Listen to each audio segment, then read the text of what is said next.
Radhe Radhe. Brajdham channel में आप सबका स्वागत है। शुक्रवार के दिन माँ संतोषी का व्रत और पूजन किया जाता है।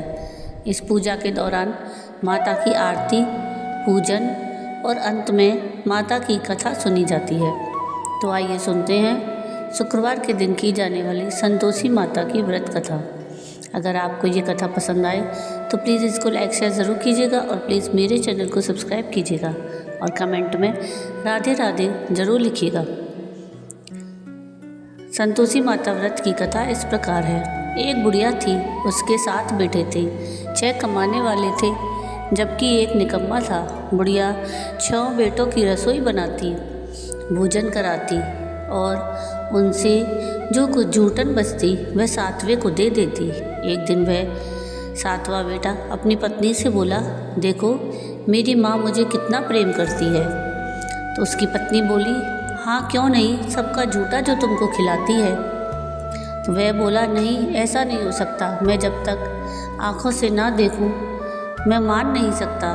तो उसकी बहू हंसकर बोली, देख लोगे तब तो मानोगे ना। तो कुछ दिन बाद त्यौहार आया। घर में 7 प्रकार के भोजन और चूरमे के लड्डू बने।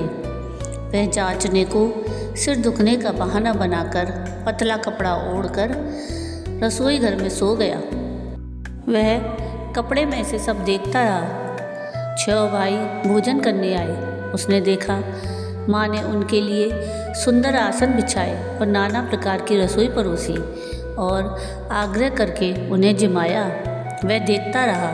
6 भाई जब भोजन करके उठे तब माँ ने उनकी झूठी थालियों में से लड्डुओं के टुकड़े उठाकर एक लड्डू बनाया। जूठन साफ कर बुढ़िया माँ ने उसे पुकारा कि बेटा 6 भाई भोजन कर गए, अब तू ही बाकी है, उठ, तू कब खाना खाएगा। तो वह कहने लगा, माँ मुझे भोजन नहीं करना, मैं अब परदेश जा रहा हूँ। माँ ने कहा, कल जाता है तो आज चला जा। वह बोला, हाँ आज ही जा रहा हूँ। यह कहकर वह घर से निकल गया। 7वां बेटा जब परदेश जाने लगा तो चलते समय उसे पत्नी की याद आई। वह गौशाला में कंडे थाप रही थी। वहाँ जाकर बोला, हम जावें परदेश आवेंगे कुछ काल, तुम रही हो संतोष से धर्म आपनो पाल। वह बोली, जाओ पिया आनंद से हमरो सोच हटाए, राम भरोसे हम रहें ईश्वर तुम्हें सहाय। तो निशानी आपन देख धरू में धीर, सुधि मत हमारी विसारियो रखियो मन गंभीर। वह बोला, मेरे पास तो कुछ नहीं, यह अंगूठी है, सो ले और अपनी कुछ निशानी मुझे दे। वह बोली कि मेरे पास क्या है, यह गोबर भरा हाथ है।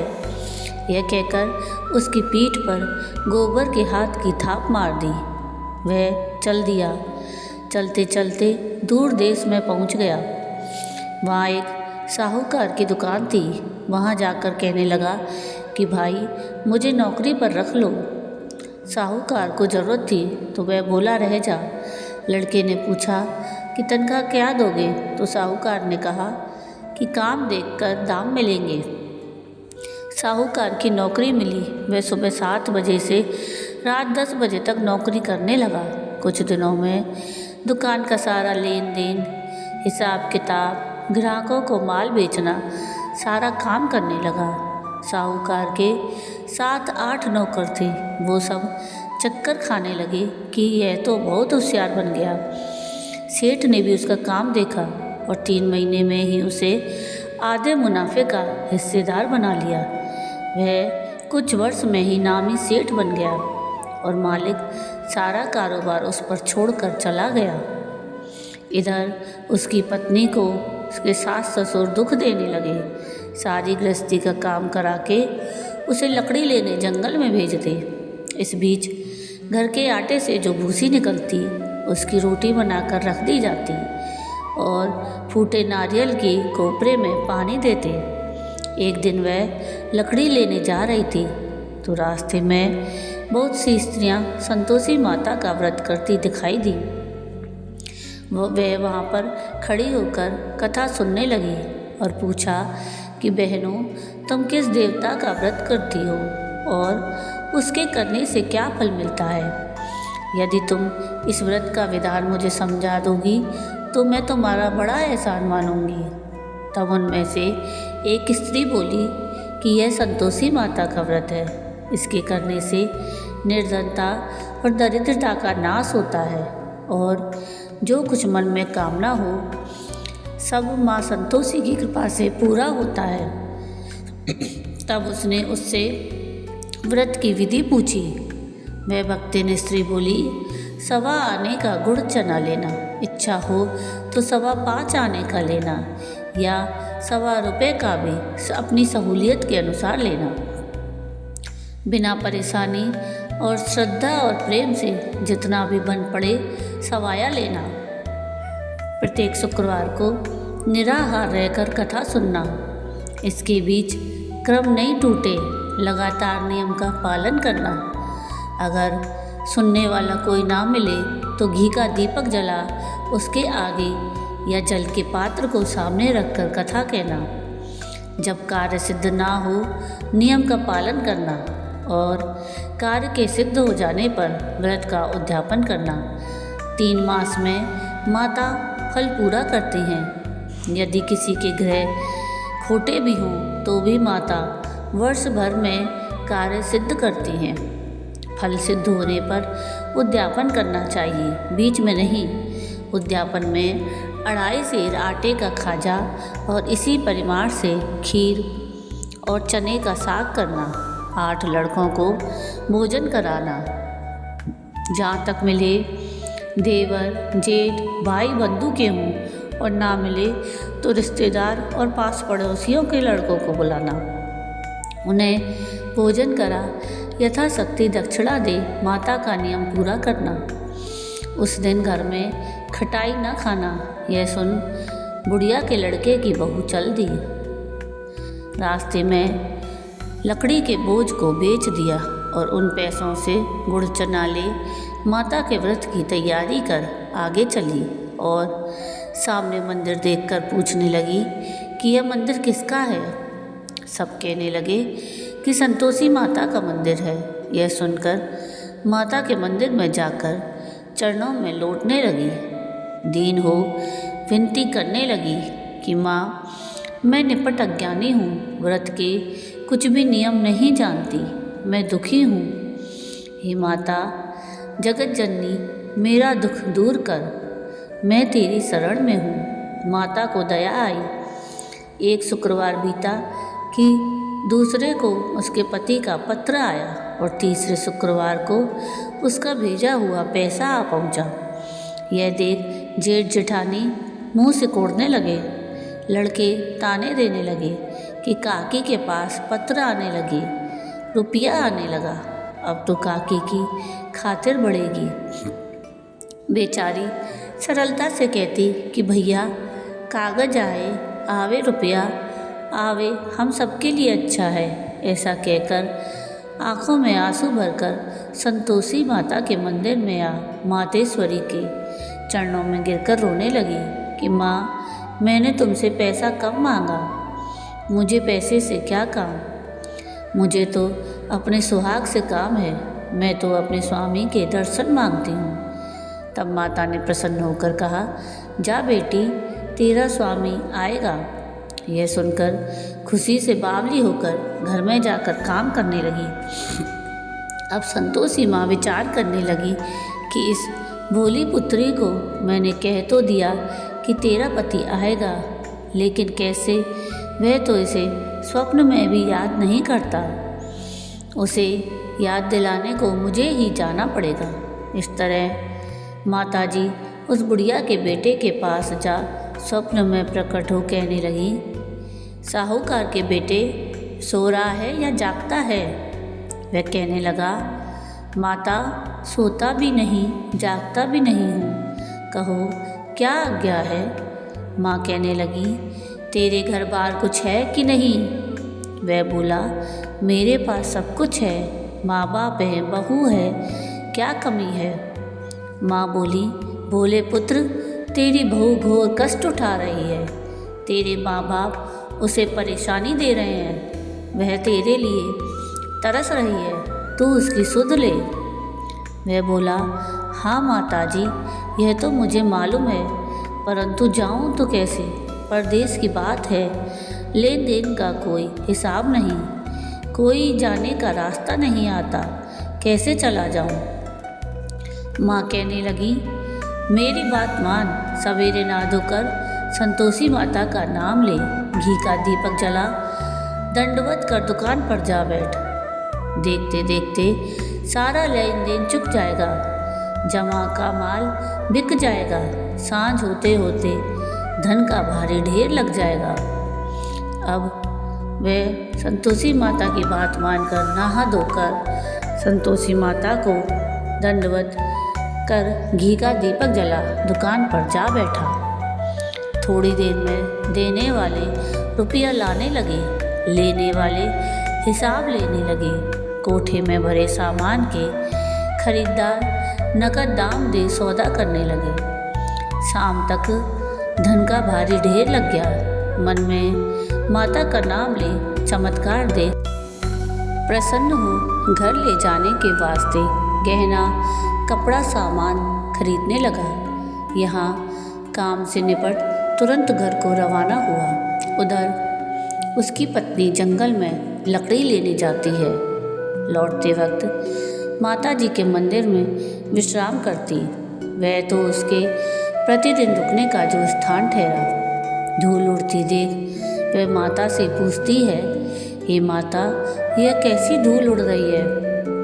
माता कहती है, हे पुत्री, तेरा पति आ रहा है। अब तू ऐसा कर, लकड़ियों के 3 बोझ बना ले, एक नदी के किनारे रख और दूसरा मेरे मंदिर पर और तीसरा अपने सिर पर।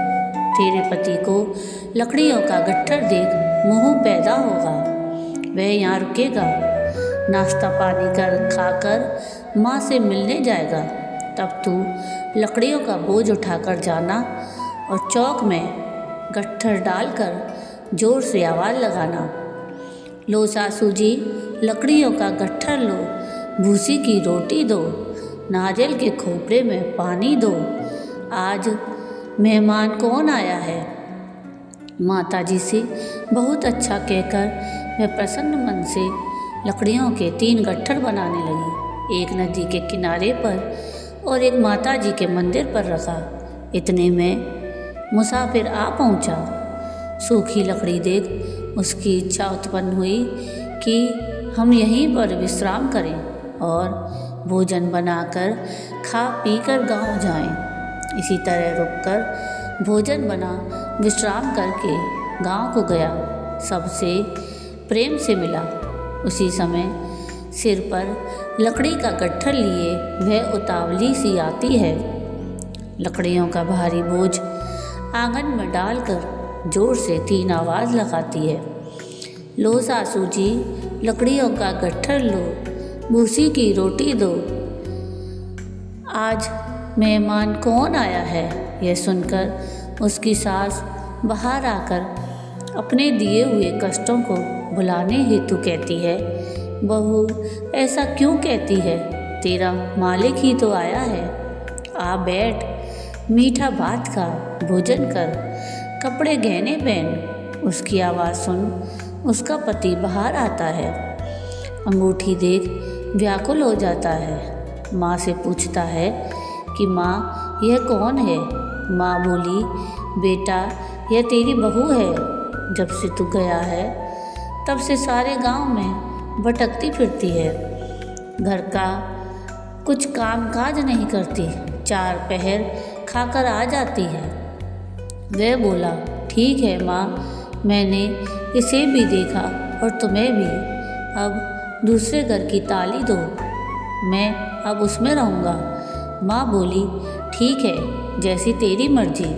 तब वह दूसरे मकान की 3री मंजिल का कमरा खोल सारा सामान जमाने लगा। एक दिन में राजा के महल जैसा ठाठ बाट बन गया। अब क्या था, बहू सुख भोगने लगी। इतने में शुक्रवार आया। उसने अपने पति से कहा कि मुझे संतोषी माता के व्रत का उद्यापन करना है। तो पति बोला, खुशी से करो। वह उद्यापन की तैयारी करने लगी। जेठानी के लड़कों को भोजन के लिए कहने गई। उन्होंने मंजूर किया, परंतु पीछे से जेठानी ने अपने बच्चों को सिखाया कि देखो, भोजन के समय खटाई मांगना, जिससे उसका उद्यापन पूरा न हो। लड़के जीमने आए, खीर खाना सब बहुत पेट भर के खाया, परंतु बाद में खाना खाते ही कहने लगे कि हमें खटाई दो, खीर खाना हमको नहीं भाता। उसे देखकर अरुचि होती है। तो वह कहने लगी कि भाई, खटाई किसी को नहीं दी जाएगी, यह तो संतोषी माता का प्रसाद है। लड़के उठ खड़े हुए, बोले तो पैसा लाओ। भोली बहू कुछ जानती नहीं थी, उन्हें पैसे दे दिए। लड़के उसी समय हट करके इमली खटाई लेकर खाने लगे। यह देखकर बहू पर माताजी ने कोप किया। राजा के दूत उसके पति को पकड़ कर ले गए। जेठ जेठानी मनमाने वचन कहने लगे, लूट लूट कर धन इकट्ठा करके लाया है, अब सब मालूम पड़ जाएगा जब जेल की मार खाएगा। बहू से यह सहन नहीं हुआ। रोती हुई माता जी के मंदिर में गई। कहने लगी, हे माता, ये तुमने क्या किया? हंसाकर अब भक्तों को रुलाने लगी। माता बोली, बेटी, तूने उद्यापन करके मेरा व्रत भंग किया है। वह कहने लगी, माता, मैंने कुछ अपराध किया है। मैंने तो भूल से लड़कों को पैसे दे दिए थे, मुझे क्षमा करो, मैं फिर से तुम्हारा उद्यापन करूँगी। माँ बोली कि अब भूल मत करना। वह कहती है कि माँ, अब भूल नहीं होगी, अब बतलाओ कि वो कैसे आएंगे। माँ बोली, जा पुत्री, तेरा पति तुझे रास्ते में आता मिलेगा। वह निकली तो राह में पति आता हुआ मिला। वह पूछी कि कहाँ गए थे? तो वह कहने लगा कि इतना धन जो कमाया है उसका टैक्स राजा ने मांगा था, वह भरने गया था। वह प्रसन्न होकर बोली, भला हुआ, अब घर को चलो। कुछ दिन बाद फिर शुक्रवार आया। वह बोली कि मुझे फिर से माता का उद्यापन करना है। पति ने कहा, करो। तो बहू फिर जेठ के लड़कों को भोजन के लिए कहने गई। जेठानी ने एक दो बातें सुनाई और सब लड़कों को सिखाने लगी कि तुम सब लोग पहले ही खटाई मांगना। लड़के भोजन से पहले कहने लगे कि हमें खीर नहीं खानी, हमारा जी बिगड़ता है, कुछ खटाई खाने को दो। तो बहू बोली कि खटाई तो किसी को नहीं मिलेगी, आना है तो आओ। वह ब्राह्मण के लड़के लाकर भोजन कराने लगी। यथाशक्ति दक्षिणा की जगह एक एक फल उन्हें दिया। संतोषी माता प्रसन्न हुई। माता की कृपा होते ही 9वें मास में उसके चंद्रमा के समान सुंदर पुत्र प्राप्त हुआ। पुत्र को पाकर प्रतिदिन माता जी के मंदिर को जाने लगी। माँ ने सोचा, यह रोज मेरे मंदिर आती है, क्यों ना मैं आज इसके घर चलूं। यह विचार कर माता ने भयानक रूप बनाया। गुड़ चने से सना मुख, ऊपर सूंड के समान होठ, उस पर मक्खियाँ भिनभिना रही थीं।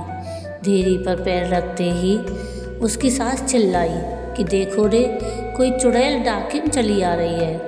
लड़कों, इसे भगाओ, नहीं तो किसी को खा जाएगी।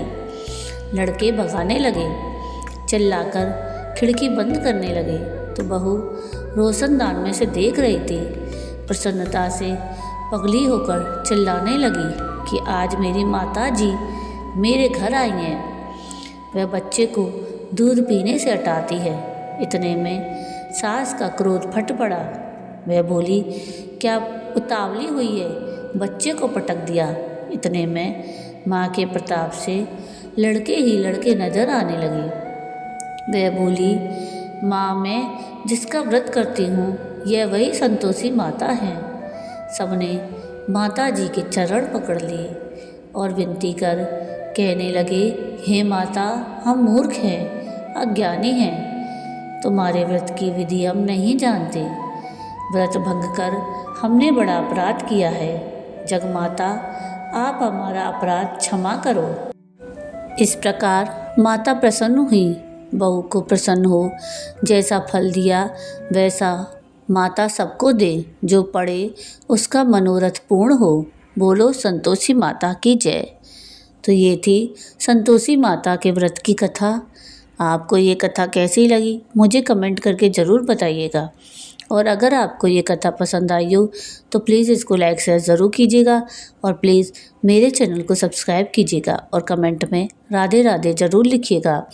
और आगे किस व्रत की कथा आप सुनना चाहते हैं वो भी मुझे कमेंट करके ज़रूर बताइएगा। वीडियो पूरा देखने के लिए थैंक यू। राधे राधे।